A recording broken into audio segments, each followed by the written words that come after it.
নমস্কাৰ সকলোকে মোৰ চেনেলৰ অন্য এটা ভিডিঅ'লৈ মই প্লাবিকা আপোনালোকক সকলোকে স্বাগতম জনাইছোঁ। আশা কৰোঁ সকলো ভালে আছে। বৰ্তমান মই ভাল বাৰু। আজি ভাবিলোঁ সৰুকৈ ব্লগ এটা ষ্টাৰ্ট কৰোঁ। গোটেইখিনি নহ'লেও অলপকৈ হ'লেও বোলো দেখাওঁ। সেইকাৰণে বোলো ৰাতিপুৱা যে ষ্টাৰ্ট নকৰিলোঁ। ৰাতিপুৱা কি হ'ল, আজি মাহঁত নামঘৰলৈ গৈছে যে, মানে শনিবাৰ আৰু বুধবাৰ নামঘৰ দুটা দিন নাম লয়। আজি শনিবাৰ যিহেতু মা পাপা দুইজন নামঘৰলৈ গৈছে। এতিয়া ফোন কৰিছে মোক, তেওঁলোকে ভাত খাই আহিব বোলে।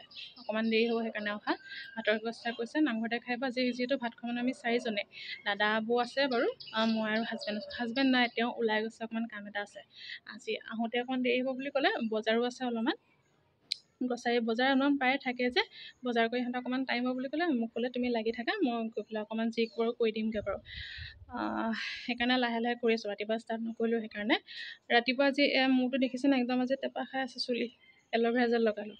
ৰাতি নাৰিকল তেল লগালোঁ, নাৰিকল তেলৰ লগত এল'ভেৰা জেল মিক্স কৰি পেলাই লগাই থৈছোঁ। এল'ভেৰা জেলটো ৰাতিপুৱাহে লগাইছোঁ যদি ৰাতি নাই লগা, মানে চুলিটো ভাল হৈ থাকে আৰু এল'ভেৰা জেলটো লগালে। মাজতে খুব সৰিছিলে। সৰুতে কি হ'ল, শাহু মায়ে নাৰিকল তেলত আমলখি গৰম কৰি পেলাই তেনেকৈ বনাই এবটল থৈ দিছিলে। সেয়া সানি চুলিটো একদম সৰাটো মানে যথেষ্টখিনি কমিলে। এতিয়া এনেই মাজে মাজে অকণমান কিবা কিবি লগাই মেলি থাকোঁ, এল'ভেৰা জেল বা এনেকৈ কিবা কিবি। এল'ভেৰা জেলটো লগালে চুলিটো অকণমান কোমল হৈ থাকে, চফ্ট হৈ থাকে, ভাল লাগে। সেইকাৰণে লগাই মেলি থৈ দিছোঁ। ৰাতিপুৱা লগালোঁ, শুই উঠি 7টামান বজাতে লগাই দিলোঁ। এতিয়া ধুমগৈ আৰু ধুই মেলি ফ্ৰেছ হৈ আপোনালোকক অলপ পিছত লগ পাই আছোঁ। চাই থাকিব কি কৰোঁ কি নকৰোঁ। লগ পাইছোঁ আপোনালোকক অলপ পিছত। এতিয়া মোৰ চুলিটো হৈ গ'ল। আপোনালোকে এনেকৈ চুলিত এল'ভেৰা জেল লগাব, চুলিৰ কাৰণে বিৰাট ভাল। ঘৰৰ ফ্ৰেছটো লগালেতো বেছিয়ে ভাল। মোৰ ঘৰত আছিলে, ৰাতিপুৱা কৰিবলৈ টাইম নহ'লে কাৰণে ৰেডিমেডটোকে লগাই দিলোঁ আৰু নাৰিকল তেলৰ লগত মিক্স কৰি। এল'ভেৰাটো অকল চুলিৰ বুলি নহয় কিন্তু স্কিনৰ কাৰণেও বহুত ভাল। মইতো স্কিনত 2-3বাৰ লগাই থাকোঁ দিনটোত। আৰু চুলিত মাজে মাজে মই আমলা ৰিঠা, চিকাকাই পাউডাৰ মিক্স কৰি লগাওঁ। ঘৰতে তেনেকৈ কেয়াৰ লৈ থাকোঁ আৰু চুলিখিনি যিমান পাৰোঁ। আৰু চুলি সৰিলে আমলখি নাৰিকল তেলত গৰম কৰি লগাই থাকোঁ। চুলি সৰা বহুত কমিলে, মই কৈছিলোঁ আপোনালোকক। আৰু মোকতো চুলি কাটিবলৈ নিদিয়ে ঘৰত কোনেও, সেইকাৰণে এইবোৰকে কৰি থাকোঁ আৰু যিমানখিনি যেনেকৈ পাৰোঁ আৰু সেয়াই। তাৰ অলপ পিছতে এজন আহি পালেহি। আহি পাই মোক ক'লে আজি কেপচিকাম বেচন দি ফ্ৰাই কৰোঁ। মই ঠিক আছে বনোৱা। কেপচিকাম বেচন দি ফ্ৰাই বা বেচন বেঙেনা ফ্ৰাই, ভেন্দি বেঙেনা ফ্ৰাই, মানে যেনেকৈ হওক, মানে বেলেগ ভাল পাওঁ খাই পেলাই আমি দুইজনে। বেলেগ একো দৰকাৰ নাই, এইটো ফ্ৰাই কৰিলে আৰু বেলেগ মানে একো দৰকাৰ নাই আমাক। ভাজি চাজি এইটোৱেদি ভাত খাই দিম, ইমানেই ভাল পাওঁ খাই। তেওঁ ভাল পায় আৰু ময়ো ভাল পাওঁ। তাৰপিছতে মই ভাবিলোঁ ভাজি অকণমানো বনাই দিওঁ, আৰু এইফালে ভাজিটো উঠাই থৈ দিছোঁ। ঘৰৰে তিয়ঁহ আছিলে, ভাবিলোঁ চালাড অকণমানো বনাই দিওঁ। সেয়াই আৰু আজি ভাত, চালাড আছিলে, ভাজি আৰু কেপচিকাম ফ্ৰাই, দাইল, সিমানে। সেয়াকে দুয়োটাই লাগি মেলি কৰি আছোঁ আৰু। মোক আকৌ এনেকৈ তেওঁ হেল্প কৰি দিয়ে বাৰু পাকঘৰতে। মাছ আছিলে কিন্তু মই নাখালোঁ। মই বোলো ৰাতিকৈ খাম, আৰু মাছ মাংসটো এনেও ৰাতিয়ে খোৱা হয় আমাৰ প্ৰায়ভাগ মানুহৰে। মাহঁতো নাই যিহেতু, মাহঁত আহক একেলগে ৰাতি খাম আৰু। আচলতে খাব লাগে দিনত মাছ মাংসটো, কিন্তু আমাৰ আকৌ ৰাতিহে মানে বেছি খোৱা হয়। মানে সকলোৰে চাবচোন, মাছ মাংসটো ৰাতি বেছি খোৱা হয়।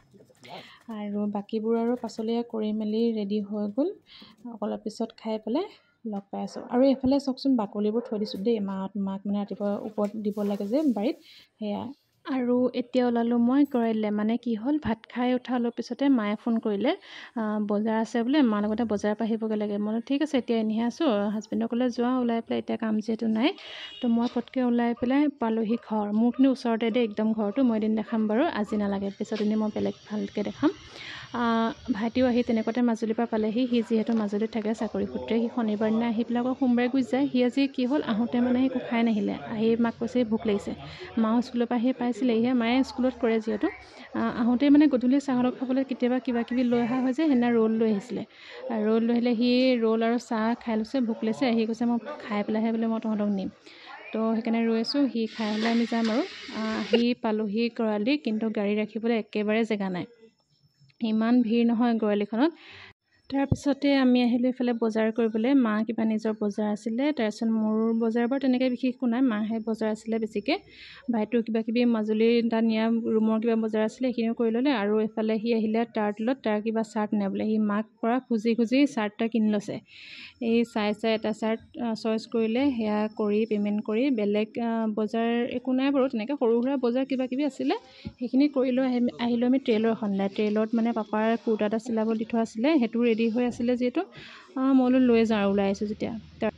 আৰু গধূলি ওলাই গ'লে কিবা এটাতো খোৱা হয় চবৰে। তাৰপৰা আমি খালোঁ দোচা খালোঁ। ভাইটিৰ মই দোচা খালোঁ, মায়ে অকল চাহ খালে। খাই বজাৰ কৰি হৈ গ'ল যেতিয়া ঘৰ পালোহি। আহি ভাইটিক মই আকৌ ঘৰলৈ মাতিলোঁ। মানে ৰাতিপুৱা দেউতাই এওঁ বজাৰ কৰিব দিছিলে, পাচলি বজাৰ। ৰাতিপুৱা বজাৰ কৰি আনি থৈ দিলে আৰু গাখীৰো দিছিলে। আমাৰ ঘৰতে মানে দাদা এজনে গাখীৰ দিয়ে, আমি 2 ঘৰে গাখীৰ লওঁ। অথনি মই ঘৰলৈ যাওঁতে নিবলৈ একদম পাহৰি থাকিলোঁ, সেইকাৰণে আকৌ তাক ভাইটিক মাতিলোঁ, তই বস্তুকেইটা লৈ যাই। আৰু সি এনেও গধূলি সময়ত ভাগ এটা মাৰেই বাৰু ঘৰলৈ। তাৰপিছতে সি আনিবলৈ আহি এতিয়া ঘৰলৈ গ'ল। মই ফ্ৰেছ হৈ লওঁগৈ, অকণমান পিছত আকৌ মই আপোনালোকক লগ পাই আছোঁ, চাই থাকিব।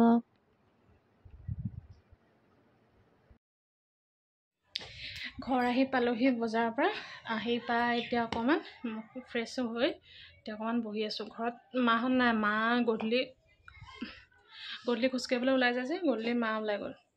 পাপা নাই, নামঘৰলৈ গৈছে। নামঘৰৰ পৰা আহোঁতে অকণমান দেৰি হ'ব, মিটিং আছে। হাজবেণ্ড নাই, তেওঁ বজাৰ নহয় একচুৱেলি, গধূলি এনেই ওলাই যায় যে, গধূলি ওলাই গৈছে। মোক ক'লে আহোঁতে, বজাৰত থাকোঁতে মোক ক'লে চিকেন লৈ আহিবা, লৈ আহিলোঁ।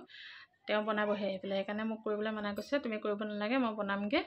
সেইকাৰণে মই ৰৈ আছোঁ, তেওঁ আহক।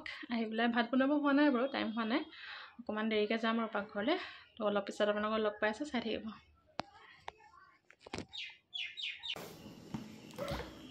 চিকেনটো আহিয়ে মই ফ্ৰিজত ভৰাই থ'লোঁ, উলিয়াই থৈ দিওঁ। আহি পেলাই কাটিবই লাগিব। মোক ক'লে চিকেনটো পিচকেইটা ডাঙৰকৈ আনিবা, কিবা চাগে বনাব তেওঁহে জানে। তো ডাঙৰকৈ লৈ আহিলোঁ, কাটিব লাগিব। পূৰা ডাঙৰ হৈ আছে। আকৌ দিনত মাছো আনিছিলে, মাছ বনোৱা নহ'লে দিনত, মাহঁত নাছিলে। মই কৈছিলোঁ নামঘৰ গৈছিলে বুলি, মায়ে যদি কিবা বনাই নাজানো আৰু থৈ দিছোঁ। আৰু এইফালে অথনি অনা চিকেনখিনি তেওঁ কাটি ল'লেহি। মানে তেওঁ বনাব লৈছিলে বেলেগ কিবা এটা, ডাঙৰকৈ মানে পিচ কৰি চিকেন টিক্কা বা এনেকৈ তন্দুৰী টাইপত কিবা এটা বনাম বুলি লৈছিলে। দৈ চৈ আনি মেলি চব ৰেডি কৰি থোৱা আছিলে, কিন্তু তেওঁ ঘৰ আহি পোৱাত অকণমান দেৰি হৈ গ'ল। সেইকাৰণে বোলে আজি তেনেকৈ নবনাওঁ, চিম্পুলকৈ এনেকৈ ড্ৰাই নিচিনাকৈ বনাই থৈ দিম। ঠিক আছে, তুমি যেনেকৈ বনোৱা আৰু। সৰু সৰুকৈ সেইকাৰণে কাটি ল'লে। বাকী বনলেছ পিচ এটা থৈ দিয়া আছে, সেইখিনি কাইলৈ কি বনাই চাই ল'ব। সেইখিনি থৈ দিছে তেনেকৈ, বাকী এইখিনি বনাব আৰু চিম্পুলকৈ বনাব, বাকী বেলেগ একো নিদিয়ে আৰু স্পেচিয়েলকৈ। তাৰপিছতে লগতো চব্জি এখন লাগিবই। চব্জিখনৰ কাৰণে পটল আছিলে ঘৰতে, ভাবিলোঁ যে পটল ভাজি অকণমানকৈ বনাই দিওঁ। পাপাই যিহেতু মাংস নাখায়, সেইকাৰণে ভাজি অকণমান থাকে আৰু। তাৰপিছতে দাইল অকণমান লাগিব, দাইলৰ কাৰণে এইখিনি মই তিয়াই থৈ দিছোঁ, মচুৰ দাইল আৰু মগু দাইল। তাৰপৰা এওঁ মাংসৰ কাৰণে বিলাহী, পিঁয়াজ, আদা, নহৰু এইখিনি ৰেডি কৰি আছে।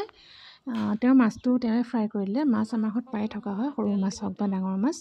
পাপাই যিহেতু মাংস নাখায়, সেইকাৰণে মাছটো অনা হয় আৰু। তাৰপিছতে এওঁ এইফালে মাংসটো বনাই দিছে। মাংসটো একো নাই দিয়া, জাষ্ট অকণমান জিৰা, ধনিয়া, বিলাহী, আদা, নহৰু, পিঁয়াজ, জলকীয়া, সিমানে আৰু। তেওঁ বনাই হৈ গ'লে মই এইফালে পটল ভাজিকণো বনাই দিলোঁ। ভাজি বনালেও তেওঁ পাপৰ ফ্ৰাই কৰিলে, সেইটো বাৰু ভিডিঅ' কৰা নহ'লে। সেয়াই আৰু, আজি আমাৰ ভাত, দাইল, ভাজি, মাংস অকণমান আছিলে, সেয়াই আৰু। তেতিয়াহ'লে আজিলৈ ভিডিঅ'টো মোৰ ইমানেই আছিলে। যদি চাই ভাল পালে তেন্তে লাইক, কমেণ্ট আৰু ছাবস্ক্ৰাইব কৰিব। ইনষ্টাগ্ৰামতো মোক ফ'ল' কৰিব, তাতো মই মিনি ভ্লগ দি থাকোঁ। তেন্তে আজিলৈ আহিছোঁ, আকৌ লগ পাম নতুন এটা ভিডিঅ' লৈ। ধন্যবাদ।